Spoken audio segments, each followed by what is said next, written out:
చాలామంది పిల్లల విషయంలో ఏమంటున్నారంటే కొడితే క్రమశిక్షణ వస్తుందా అంటే, ఏమండి కొట్టడం అంటే మరి క్రూరంగా కొట్టడం కాదండి. మీరు కానీ నేను కానీ చిన్న దెబ్బ తగలకుండానే పేరెంట్స్ కొట్టకుండానే ఈ స్థాయిలో ఉన్నామా? అంటే ఎంతో కొంత భయము క్రమశిక్షణ ఉండబట్టే కదా మనం ఈ స్థాయిలో ఉన్నాము. మన పిల్లలు కూడా మనం అది ఎందుకు మనం చాలామంది తల్లిదండ్రులు ఆలోచించట్లేదు.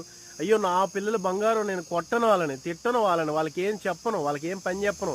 వాళ్ళు సెన్సిటివ్గా ఉండాలి, వాళ్ళు బంగారంలా ఉండాలి, ఎండలో తిరగకూడదు, వర్షంలో తిరగకూడదు.